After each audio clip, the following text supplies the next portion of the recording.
Agora eu estou migrando para a parte de lutas, para o judô. E vou ficar, né, com o pessoal dos esportes olímpicos, mas da parte base. Não vou ficar com os que estão efetivamente viajando, né? A proposta que surgiu seria que eu ficasse com aqueles que vão, na verdade, disputar os Jogos Olímpicos, né? Porque vocês sabem que tem uma seleção grande para isso, mas que estão ainda nos Jogos Universitários. Então, como a gente está em período de isolamento, como a gente está afastado, alguns esportes acabaram dando um break. Esse ano seria, né, as Olimpíadas, que também foi postergado para o ano que vem. É melhor postergar um evento desse de grande porte do que cancelar, né? Porque você tem um gasto muito grande de um país para que ocorra esse evento, porque a Olimpíada é tido como grandes eventos. São, na verdade, envolvidos vários países, multidões. Quem lembra da Rio 2016 sabe que o trânsito modificou da cidade, os hotéis ficaram lotados. Então, tudo ficou quente no Rio de Janeiro quando tivemos as Olimpíadas sediadas aqui no nosso país e no nosso estado do Rio de Janeiro. Sendo assim, quando a gente trabalha com o esporte olímpico, é diferente de quando você trabalha com aquelas pessoas que fazem por recreação. É importante a gente fazer essa separação. A atividade física é uma atividade mais recreativa, uma atividade que não envolve muito com carga, duração, com comprometimento e o foco no ganho da medalha, como a gente vê no esporte de alto rendimento, em que as pessoas elas se imbuem de um compromisso tão grande, né, que é realizar aquele esporte tendo o retorno financeiro, o retorno competitivo, o pódio, né? E aí você tem e também necessidades nutricionais que são completamente diferentes. Vou pedir para vocês para que mantenham os microfones desligados, já começou aí a ter microfonia, já começou a ter som, já ter ruído, para que a gente tenha um melhor aproveitamento e melhor gravação agora. Quando a gente fala de controle de peso em esportes de combate, existem vários tipos de esportes que envolvem o controle de peso. Mas, quando a gente fala de lutas, né, que são esses esportes de combate, a gente tem que correlacionar com a sazonalidade desses períodos competitivos. Porque existem períodos em que as competições são estaduais, são nacionais, e existem períodos em que temos as competições internacionais. E para cada uma dessas etapas, esse profissional atleta, né? Esse atleta acaba ganhando pontos para somar e conseguir se classificar para representar o seu país.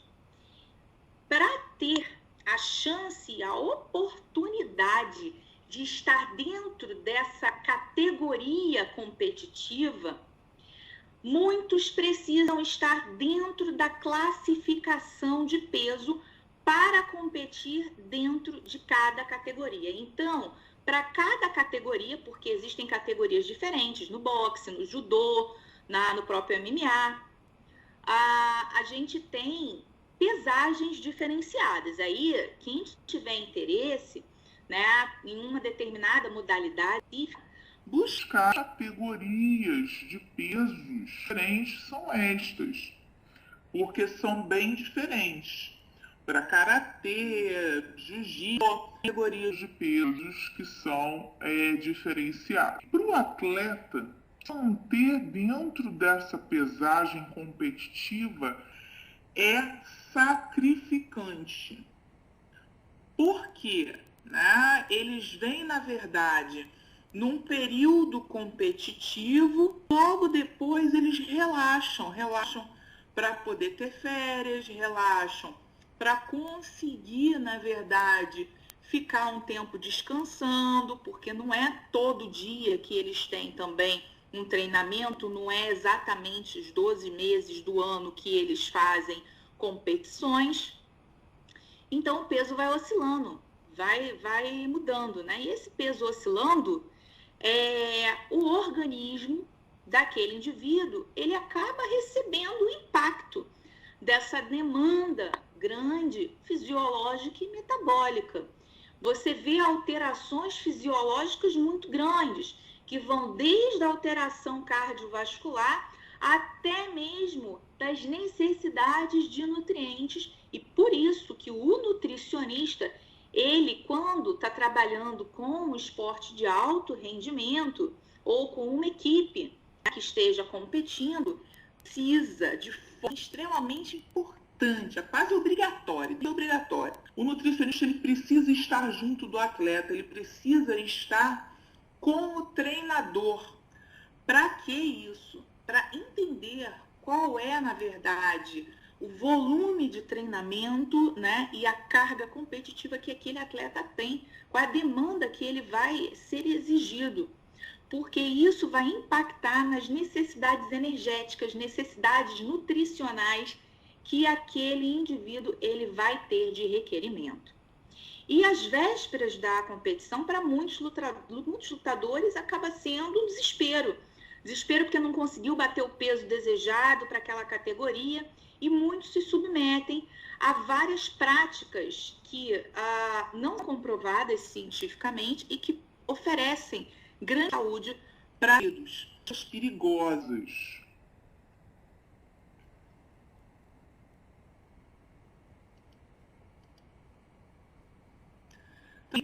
Diferentes tipos de combate que precisam de um controle de peso. É claro que o sumô ele não vai ter a perda de peso, mas existem ainda no sumô algumas categorias que vão ter variações na pesagem. Então a gente vê o boxe, o karatê, o judô, a greco-romana, taekwondo, MMA, são mixed martial arts, né? Que são as artes marciais mistas. Você tem envolvimento de vários tipos de esportes de combate reunidos nessa MMA. A própria capoeira, né, o Muay Thai, o wrestling, que é a luta olímpica, sendo, na verdade, necessário esse controle da pesagem. E essa pesagem, ela vai ter um impacto, conforme eu falei para vocês, na fisiologia e no metabolismo daquele indivíduo. Se eu tenho alterações energéticas, se eu tenho alterações na dieta, na parte biomecânica, na fisiologia, isso vai me impactar no desempenho. Então, eu tenho, na verdade, que tomar um cuidado muito grande com as restrições energéticas, restrições alimentares e nutricionais, para aquele indivíduo ele não sofrer um impacto muito negativo. E o pior, para não ter estresse ou alterações psicológicas. Quem aqui não fica triste sem comer a comida que gosta, né, professora Natália? Eu fico arrasada, porque a gente acaba tendo um envolvimento com o alimento. Né? A gente tem alimentos que remetem à nossa família, à nossa infância, tem alimentos que a gente acaba incorporando na nossa dieta diária, como rotina, né, manias, você acaba se acostumando com a rotina alimentar. E quando isso altera, isso gera um estresse, um impacto psicológico naquele indivíduo. E mais ainda, quando você tem que perder muito peso para entrar nessa categoria de esporte de combate, nessa categoria de luta.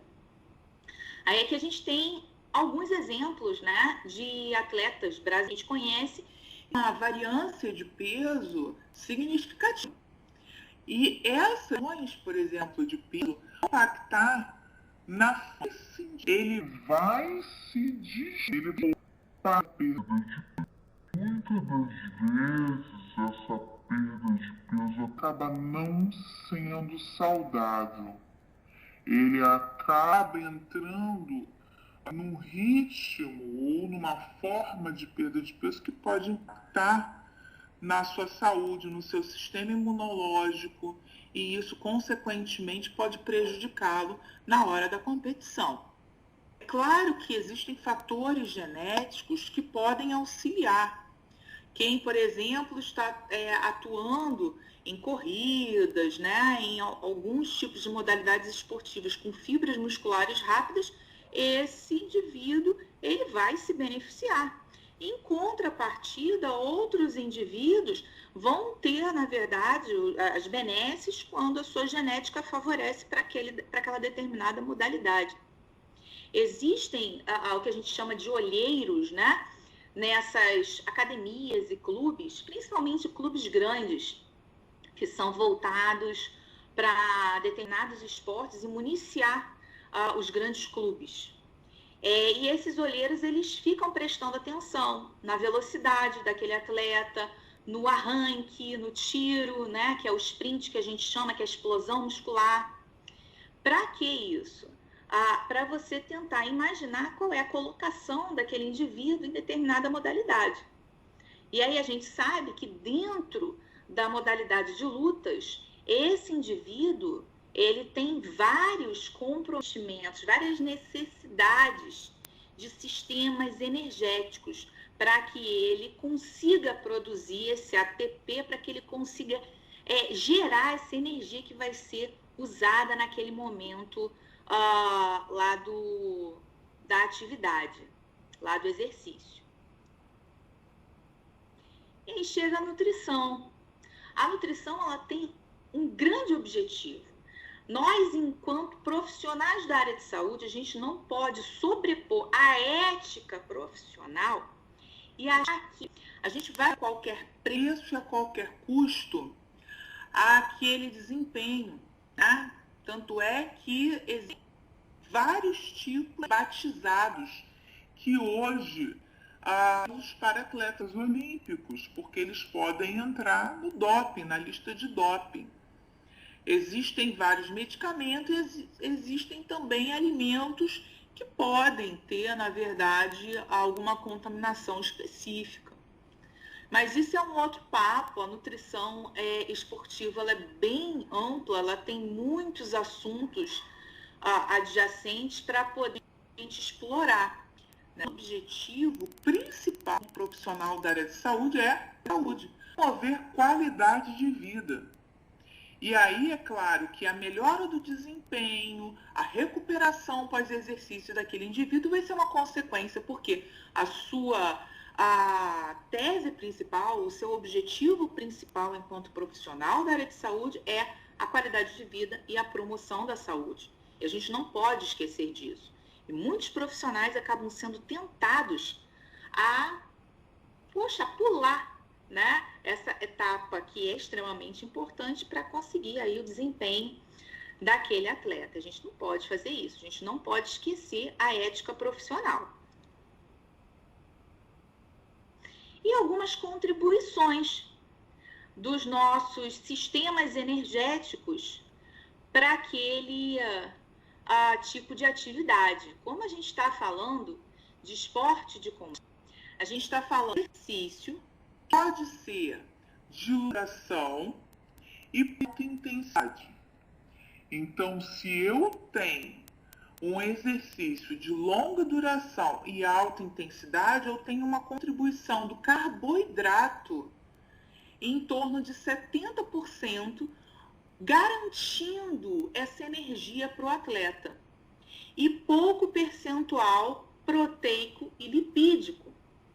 Muitas pessoas acabam confundindo essas diretrizes, né? E muitos atletas acabam consumindo mais proteína, que acaba, né, a proteína animal contendo mais colesterol, mais gordura, e aí você acaba tendo vários problemas em razão dessa alimentação inadequada, porque você diminui a concentração de carboidrato dessa via dietética.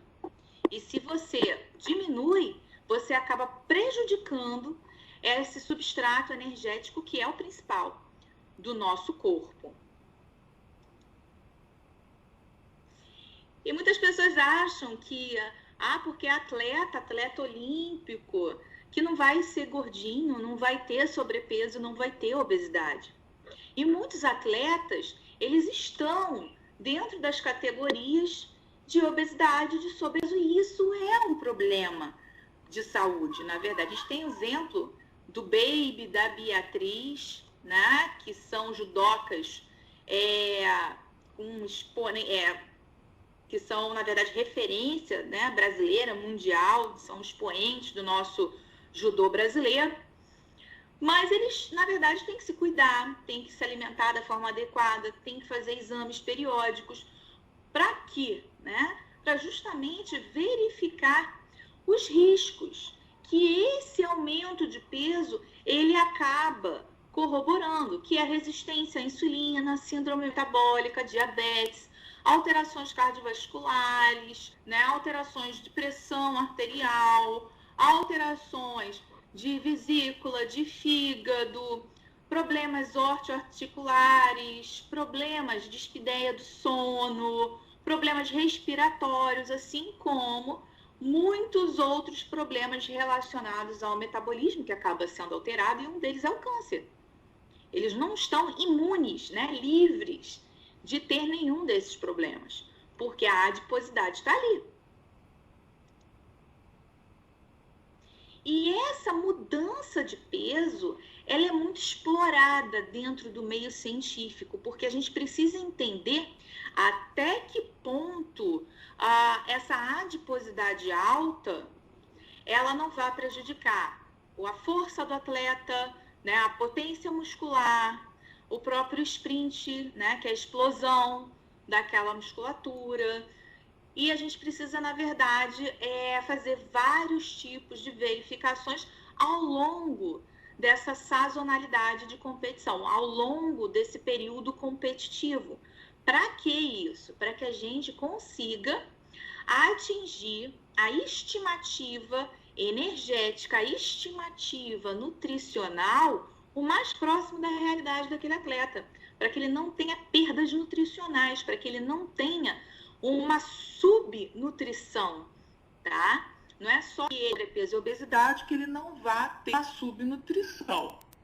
Eu não estou falando que ele está baixo peso, eu estou falando que a alimentação dele possa estar inadequada frente ao real, né, necessidade orgânica, porque ele vai treinando em alta intensidade, de repente, numa quantidade de tempo, duração também aumentada, e não vai conseguir repor essas necessidades nutricionais. E isso acaba sendo muito perigoso para aquele indivíduo, porque ele pode ter problemas graves.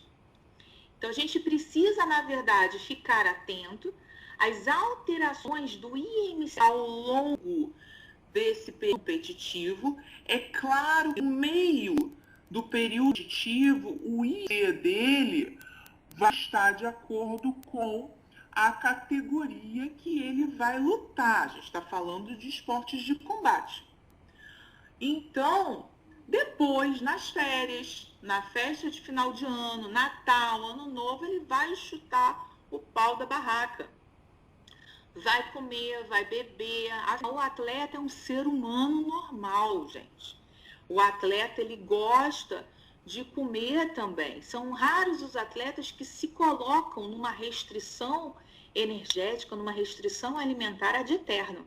É muito raro isso. A maioria, quando acaba o período competitivo, se liberta, né? Alguns até se libertam demais, deveriam estar mais contidos. Mas isso acaba impactando no ganho de massa, principalmente adiposa, no período pós-competitivo, e isso pode impactar também no sprint, né, e na força que aquele atleta ele vai ter no período pós-competitivo. Então, a gente vê um declínio em percentual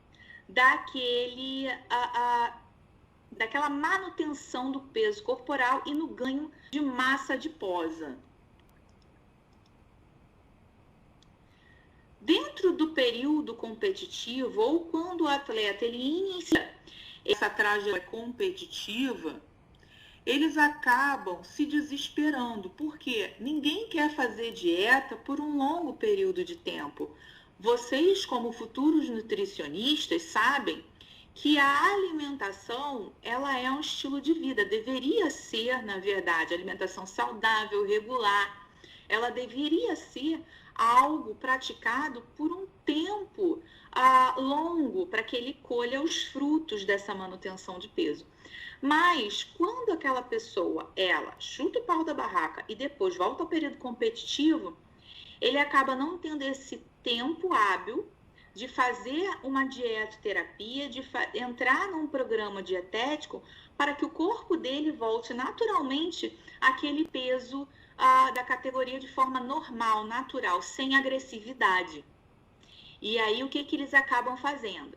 Eles acabam fazendo dietas restritivas, que vocês todos sabem que são inadequadas em termos de balanceamento energético, em termos de equilíbrio de nutrientes. Elas não são direcionadas, não tem, na verdade, todos aqueles tópicos que a gente aprende das leis de Pedro Escudeiro, né? Na quantidade, qualidade, harmonia e adequação. Eles não são nada harmoniosos e nada adequados. Então, para atingir esse peso da categoria, antes da competição, eles entram numa pesagem, e essa pesagem acaba sendo muito séria, porque se eles não batem o peso da categoria, eles mudam de categoria. Simples assim. Eles acabam fazendo essas dietas restritivas, seja ela qual for, e fazem uma alteração no volume de exercício, acabam aumentando muito a perda de força. O seu desempenho. E eles acabam sentindo essa alteração.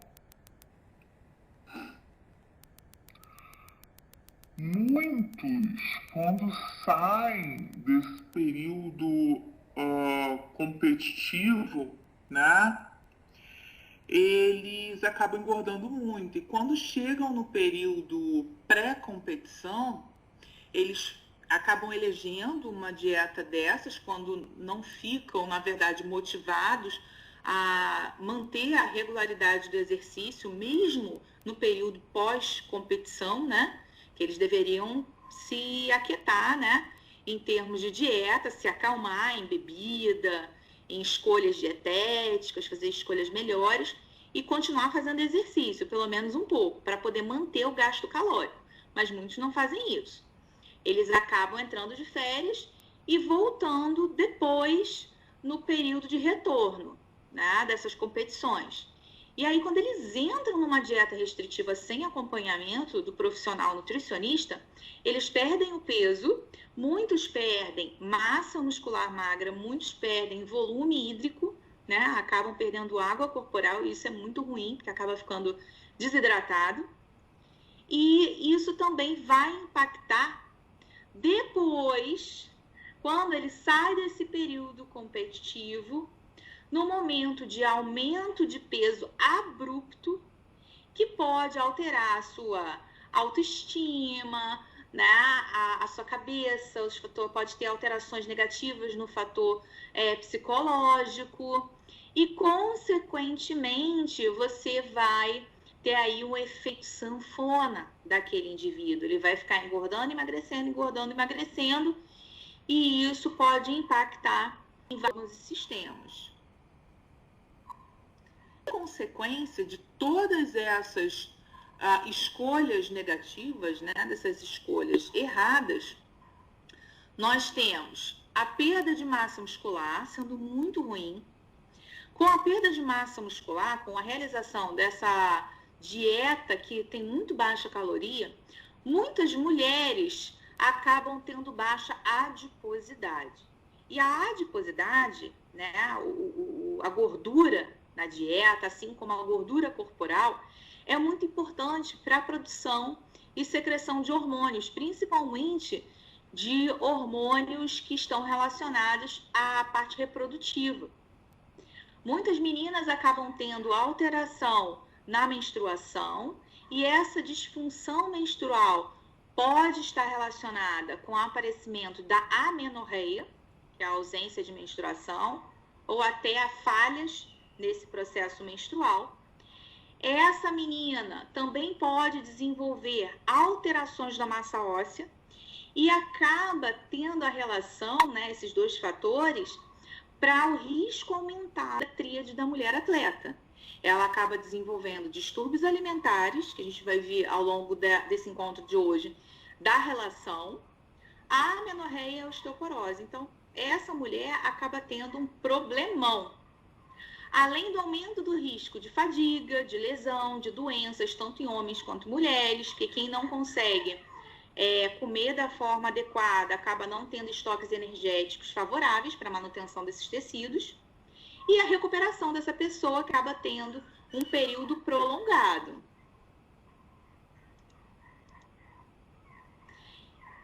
E por isso que o profissional nutricionista, ele precisa estar muito próximo desse técnico, do preparador físico, do atleta, para compreender os horários que eles estão ali tendo gasto energético, que eles estão desenvolvendo essa preparação física para que a gente consiga chegar o mais próximo da realidade de reposição de nutrientes daquele indivíduo.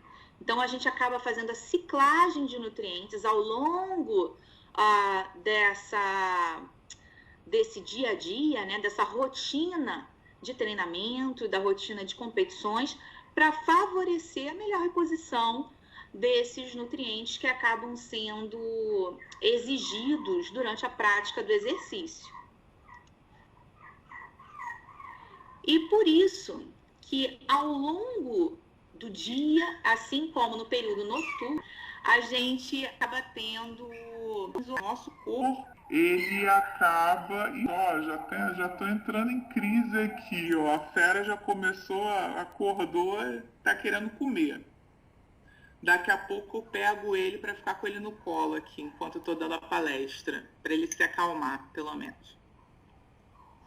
E a gente tem essas alterações, né, diurnas e noturnas, de hormônios que vão favorecer o estado anabólico daquele atleta.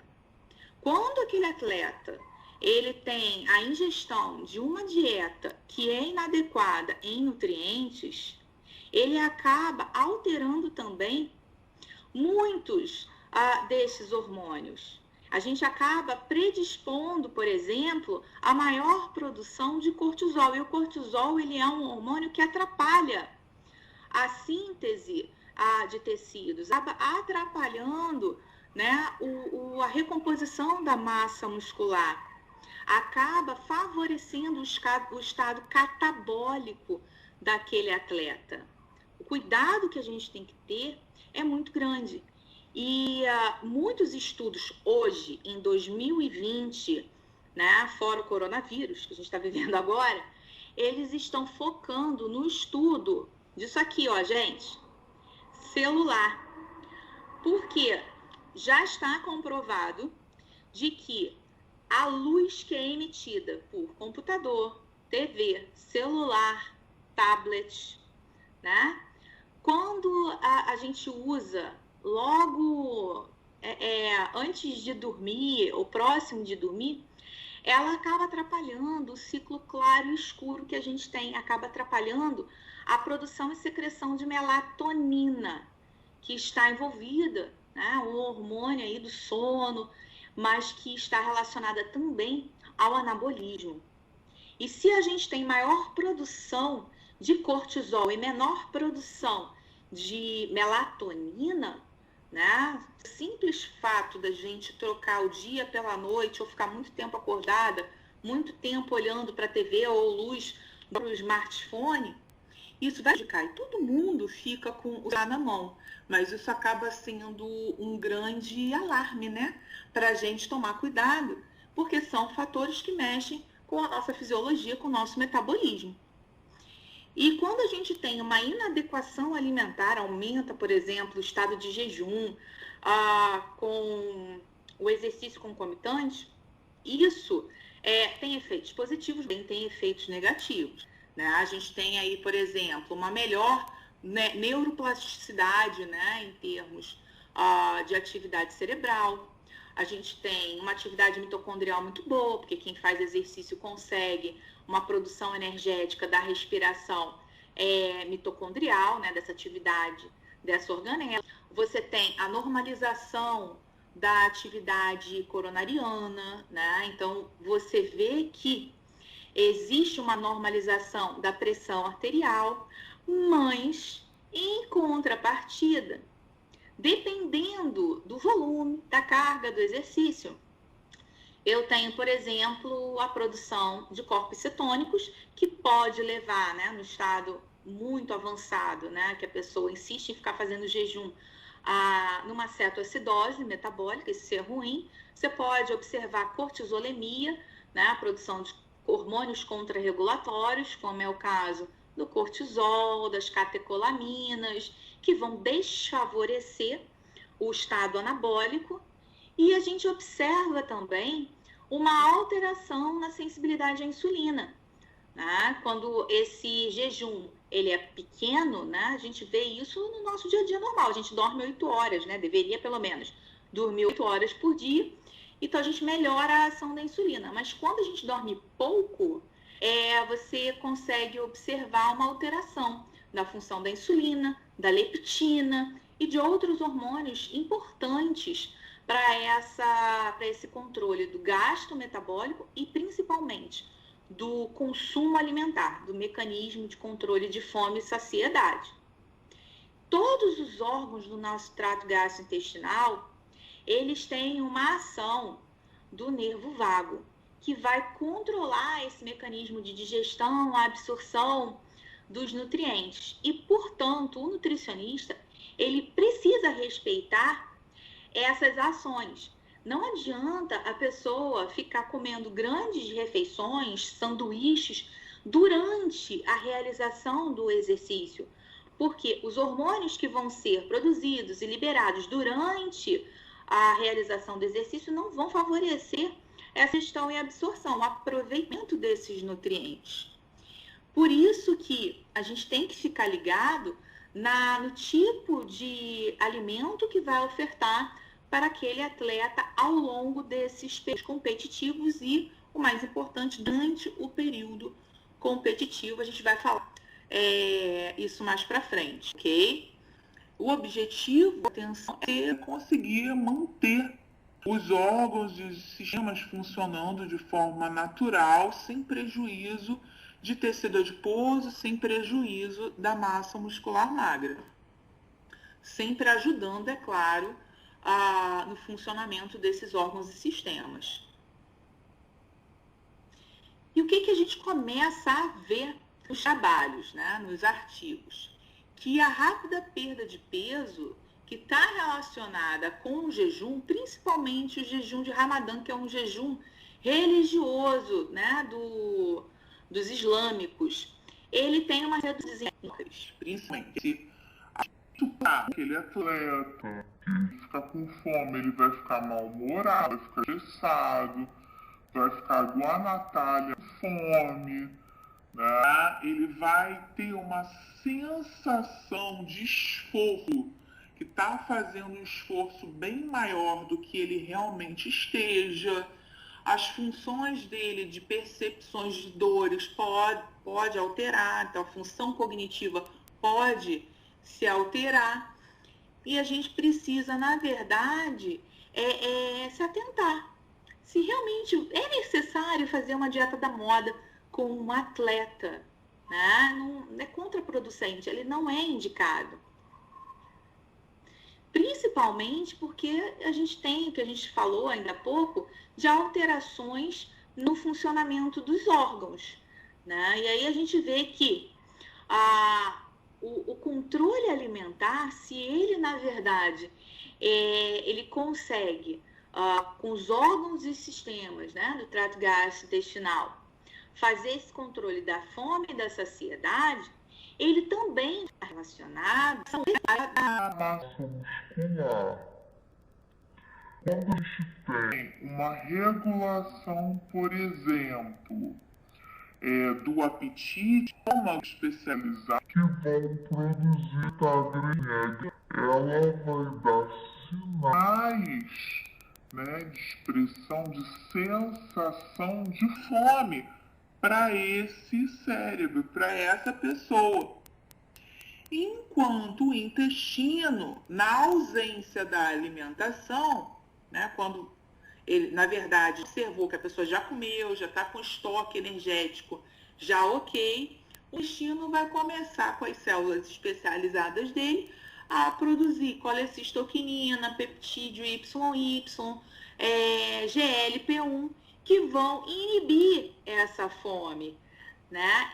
E outros órgãos, como, por exemplo, o próprio tecido adiposo, ele vai estar relacionado à produção de leptina. Tecido adiposo branco, ele tem essa relação de produção da leptina, que vai estar também relacionado à maior saciedade. Poxa, porque o pessoal gosta, né? Que não é prático, né? Porque os tecidos adiposos deveria ter mais leptina, e leptina dá mais saciedade, então o gordinho devia ter mais saciedade do que o magrinho. Mas aí o que acontece?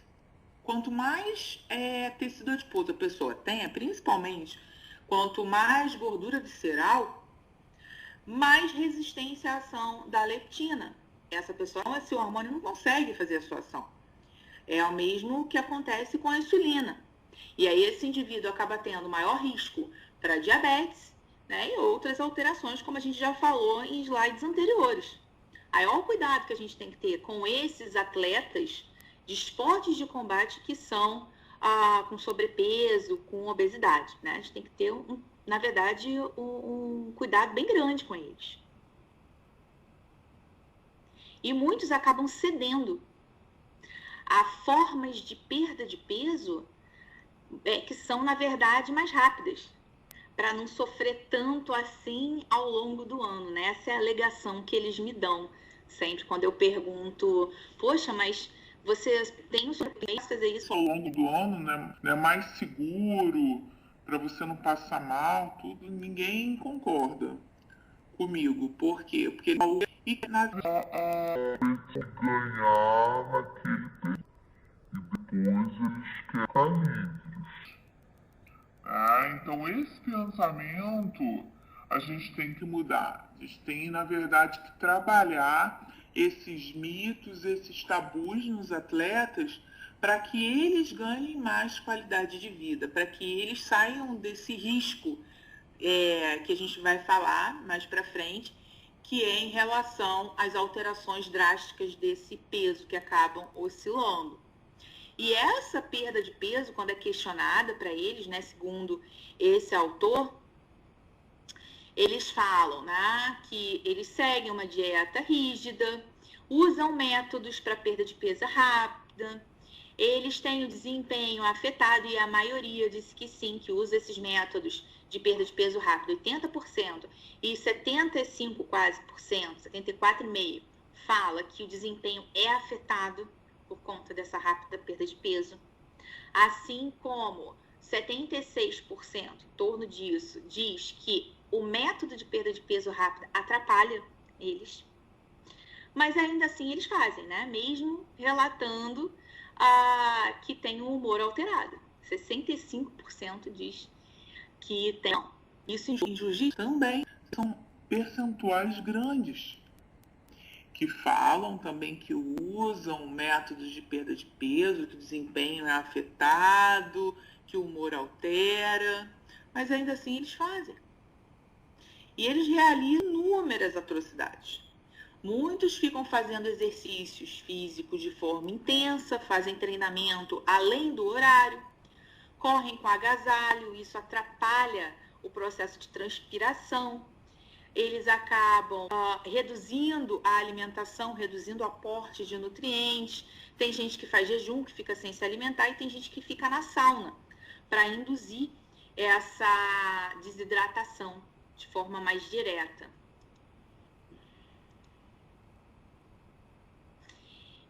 Então, essa restrição de líquidos, o uso de roupa para aumentar a taxa de sudorese, o jejum ou semijejum, poderiam de uma forma bem negativa para a saúde, nesse processo de diminuição da gordura corporal, processo de perda de peso. Só que é um processo penoso, é um processo agressivo para a qualidade de saúde e para aquele indivíduo, em termos de desempenho, né? Que isso prejudica de forma direta.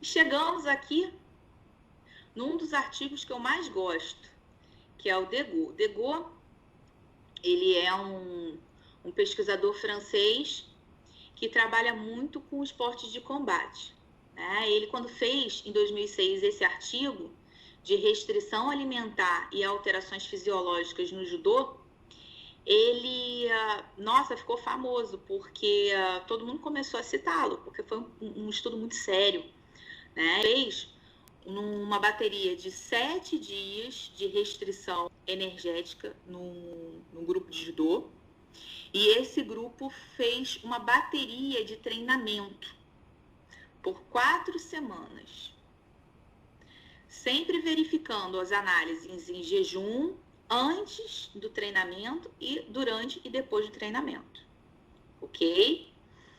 Ele pegou esses atletas, né, eram 10 no grupo controle, 10 no grupo experimental, randomizou. Randomizar significa misturar de forma aleatória. Com menos de 3 necessidades, gente. E mais de 2% das necessidades de líquidos, de fluidos, enquanto o grupo controle manteve a sua ingestão e hidratação normal. O que eles observaram? Que houve mudança no peso, no IMC, no percentual de massa muscular, que é a massa livre de gordura, e o percentual de gordura desses indivíduos. Às custas, esse é um dos resultados mais interessantes, né? Às custas do aumento da tensão, do aumento da depressão, do aumento da fúria, perda. Aí a gente começa a se questionar, será que vale a pena fazer restrição nesses esportes, principalmente esportes competitivos? Será? Aí ele ainda investiga mais. Ele ainda investiga as alterações de cortisol, de ACTH, de testosterona, de hormônios, né? Anabólicos, como é o caso aí da insulina, da dihidrotestosterona, dos hormônios da tireoide, T3 e T4. O que ele observou? Que teve um aumento dos hormônios estressóricos, cortisol, ACTH, e teve uma diminuição dos hormônios anabólicos, testosterona, insulina, o T3 e o T4. Isso mostra que ao longo de todas essas coletas que esse autor fez, se houve, né, realmente essas alterações, isso já mostra o quão deletério é uma inadequação alimentar, somente falando em razão de calorias, né?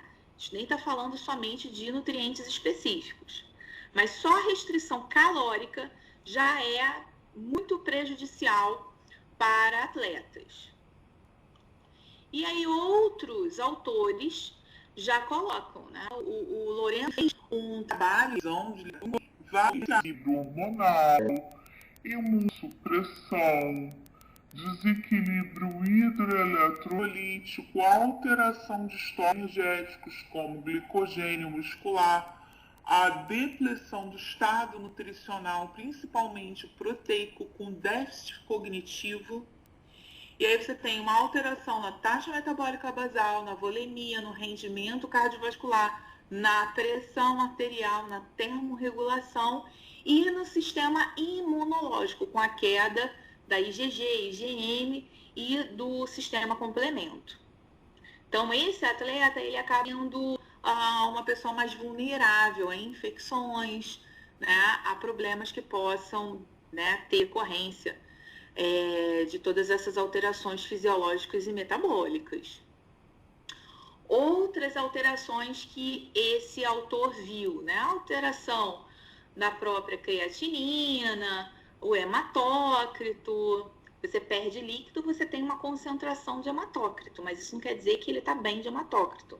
Ele, na verdade, teve uma desidratação. Observou alteração hormonal com diminuição dos hormônios que são anabólicos e o aumento também desses hormônios contrarregulatórios, que são os hormônios estressóricos, né? A gente vê o aumento do cortisol, o aumento de catecolaminas.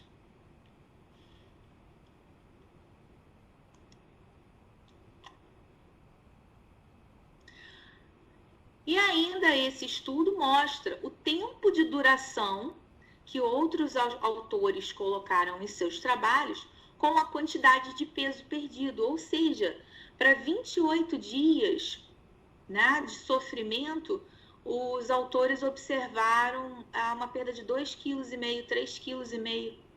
Gente, é muito sofrimento para pouco peso. Será que realmente vale a pena? Com alteração do humor, né? E aí você vê aumento de tensão, de raiva, de fadiga, diminuição de vigorosidade, de desempenho, né? Então não tem tanto, até agora a gente não viu nenhum trabalho com um apelo, né, mostrando efeitos extremamente positivos nesse foco, né, nesse tipo de grupo que a gente está estudando agora, nesse encontro, que são, na verdade, os esportes de combate. Vou pedir, por favor, para diminuírem, desligarem o microfone, porque tem gente com o microfone ligado. Professora Natália, dá uma olhadinha aí, pede para eles. Obrigada. E eu gosto de falar sempre nessa era da carbofobia. A gente está vivendo agora um momento interessante, tanto no esporte quanto no fitness, em que as pessoas elas estão diminuindo o consumo de carboidratos, aumentando proteína, aumentando gordura, para ter uma perda de peso mínima. E aí você expõe o rim, o fígado, outros órgãos a uma função aumentada, né? Eles acabam ficando estressados, você tem vários efeitos deletérios para pouca perda de peso. Essa carbofobia, ela não procede. Vocês viram que lá nos primeiros slides a gente mostrou que nesse grupo específico a necessidade do consumo de carboidratos acaba sendo maior. E aí o que a gente vê é que muitos atletas de esporte de combate acabam fazendo dietas que excluem o carboidrato da rotina alimentar para a promoção dessa perda de peso. E essa perda de peso acaba sendo mais deletéria do que auxiliar no desempenho daquele carinha, daquela pessoa. Então, a gente tem, enquanto profissional de saúde, enquanto nutricionista, essa carbofobia. Outras são importante que deve sim trabalhar com esses grupos ao longo do nosso encontro com os atletas, né, ao longo da nossa atividade profissional, para que eles diminuam esse estado de rejeição ao carboidrato, porque eles acabam associando o carboidrato ao açúcar. E, na verdade, a gente tem vários tipos de carboidratos. Os carboidratos complexos devem ser usados, precisam ser utilizados. Só que a gente tem o momento correto de uso de carboidratos. E uma coisa interessante, porque nem tudo é ruim, né? A gente, dentro desse meio, a gente acaba desenvolvendo preparações. E essa carbofobia, né? Existem muitos atletas que acabam ficando com ortorexia por conta desse medo de consumo de carboidrato, né? O desespero de consumo de alguns nutrientes específicos. Eles acabam tendo a substituição. E é uma dica que a gente observa, né? Para substituir, por exemplo, alimentos que sejam altamente concentrados em ácido graxo transsaturado, são A dica, obviamente, devemos ter um olhar bem criterioso, porque não é qualquer um que pode se utilizar de todos os tipos, né, de preparações. Mas coloquei um exemplo aqui para vocês, né? Que ao invés da pessoa consumir o sorvete cheio de gordura hidrogenada, ele pode bater um abacate com leite de coco, suco de um limão com algumas gotas de baunilha, misturar com 4 claras em neve adoçante, deixar numa consistência bem espumosa. Então ele vai ficar batendo vários minutos lá, quase 1 hora, até ter essa consistência de sorvete. Ele vai botar no congelador e você tem um sorvete mais natural, para diminuir a oferta de ácido graxo trans. Mas não esqueçam que o leite de coco, ele tem alimento líquido. Tá, então a gente não pode esquecer as nossas raízes de clínica também.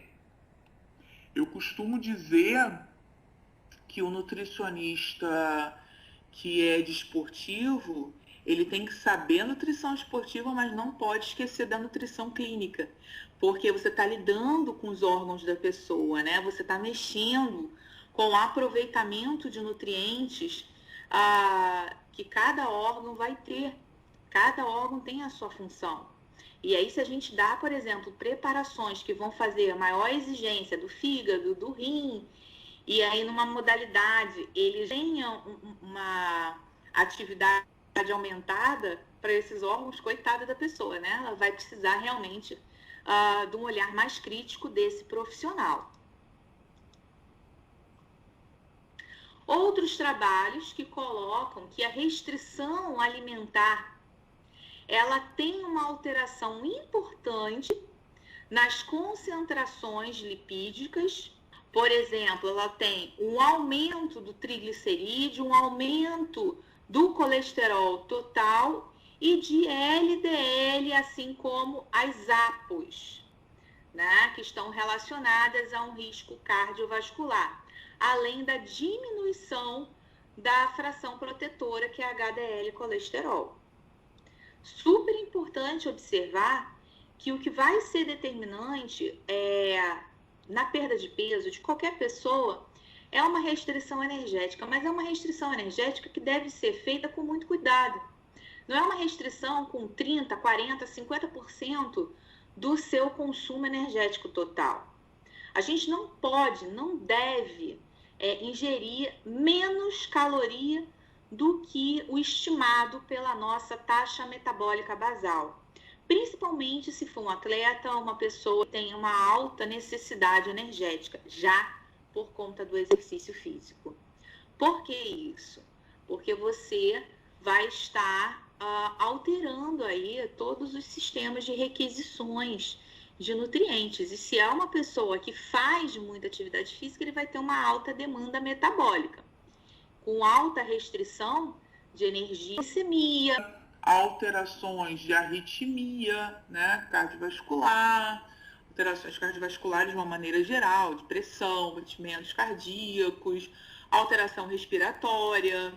Você pode, com a baixíssima adiposidade, ter problemas de produção de hormônios. Aí a gente falou lá no início da nossa palestra que mulheres que têm uma baixa adiposidade, elas já têm alteração de estrogênio, progesterona, né? E aí isso vai impactar de uma certa forma na menstruação dela, que muitas cursam com a amenorreia. E esse cuidado, ele existia. E chegamos à parte da missão de recomendações que nós temos da Sociedade de Medicina Esportiva e da Associação Dietética Americana, elas visam aumentar a qualidade de vida, aumentar a saúde. manter o estado nutricional adequado desse indivíduo. Então, se a pessoa ela faz 4 refeições, né, de jejum, café da manhã, vai fazer almoço, lanche da tarde e jantar, ela deve ingerir mais lanches ao longo do dia. Intervalos, de repente, de 2 a 3 horas, pode fazer um total aí de 6 refeições para melhorar a sua saciedade, para diminuir esses efeitos deletérios, desse impacto aí da cortisolemia ou da produção desses hormônios contrarregulatórios. A pessoa, ela tendendo a fazer uma dieta restritiva, ela fica mais ansiosa, fica nervosa. Isso tem muito grande com a ansiedade que ela vai ter para comer a próxima refeição, né? E aí a gente, com esse tipo de manipulação da frequência das refeições, aumentando as frequências, né, das refeições, aumentando o número de refeições ao longo do dia, a gente pode diminuir essa ansiedade da pessoa, reduzindo então os episódios de compulsão alimentar, diminuindo a ansiedade para a alimentação.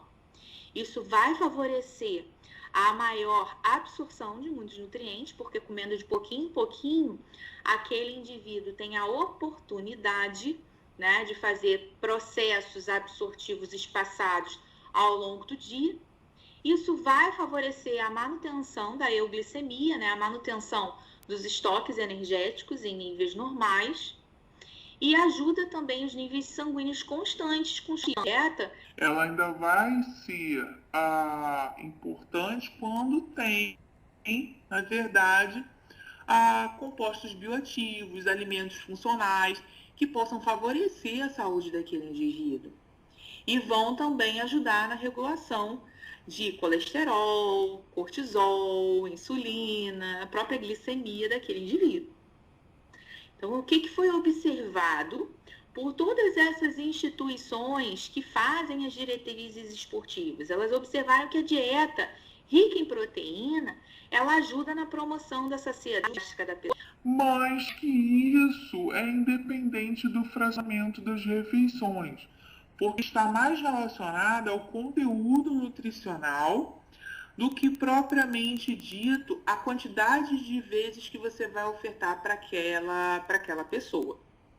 Porque a maioria dos alimentos proteicos, eles têm uma quantidade de gordura associada, principalmente quando a gente fala de gordura de origem animal, carne, bife.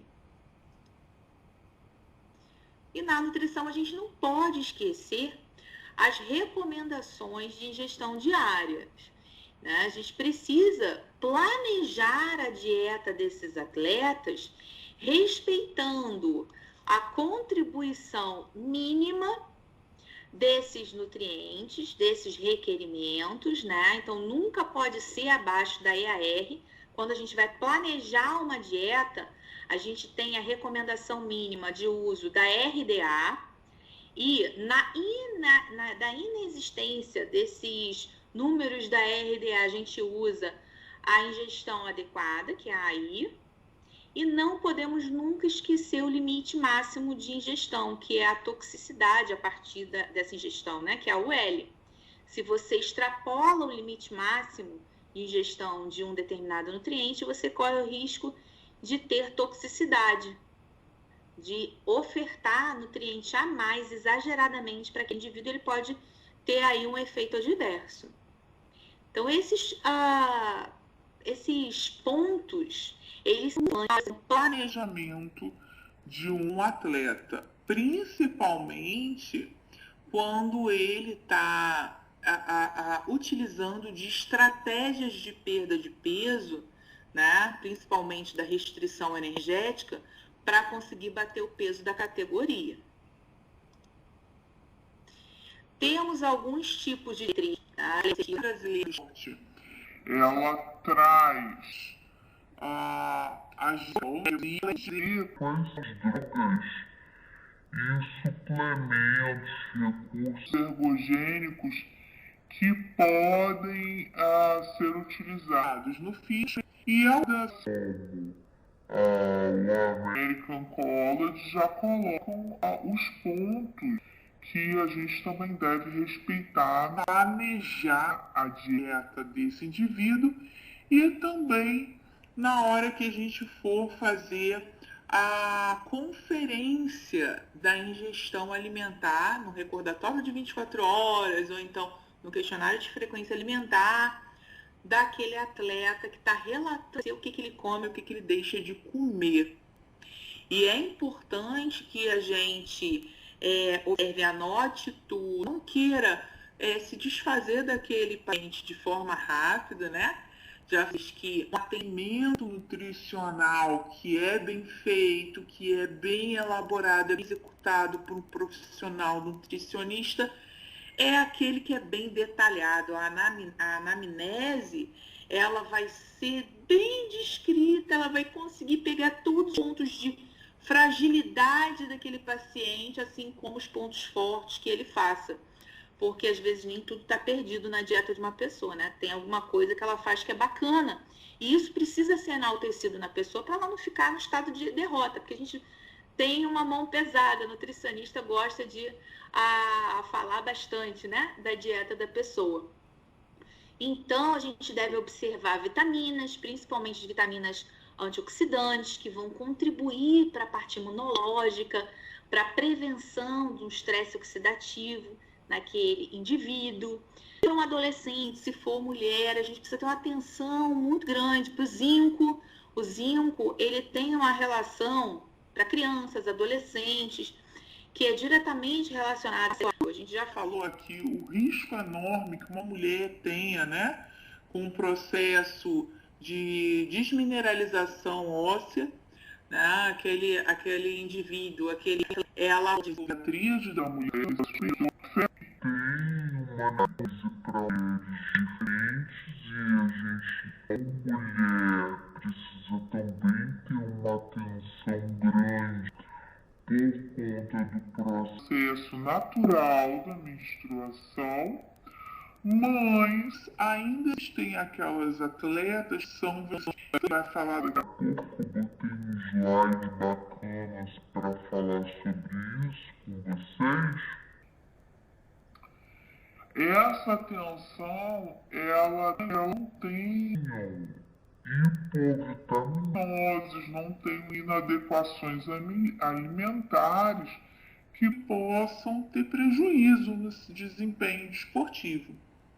A hidratação, ela também precisa ser verificada, né? E aí a gente vai perguntar em diferentes formas, vai perguntar da defecação daquela pessoa, da micção, se está com a urina muito concentrada, muito diluída. Vamos perguntar se ela bebe água ao longo do dia, quanto ela bebe, se é só água, se são outros líquidos, ou se ela acha que bebe, né? Se ela tem noção da ingestão hídrica dela, satisfatória ou não. Tudo isso tem que ser questionado, porque a gente tem, na verdade, alguns consensos em relação a essa ingestão, tanto de líquidos quanto de muitos nutrientes. A gente vai começar a falar agora. E quando a gente fala de exercícios prolongados, porque muitos esportes de combate, às vezes não são de 1 minuto, 2 minutos, às vezes eles duram horas, gente. E tudo vai depender de como que tá aquela dupla que está brigando ali. Se é uma dupla equilibrada, né? Se vai ser uma luta pau a pau ou não. Se eu tenho, na verdade, um tempo longo de briga ali, e aí aquele atleta ele vai ter uma necessidade nutricional totalmente diferenciada daquele atleta que fez 1 minuto de luta, né? E quanto mais tempo esse indivíduo ele vai ficando nesse exercício, você vai tendo uma perda de nutrientes por conta dos sistemas energéticos. Você vai ter uma necessidade de repor carboidrato, de repor sódio, de repor outros eletrólitos para que aquele indivíduo ele não tenha desidratação, ele não tenha alterações cardiovasculares. Saiu aqui para mim.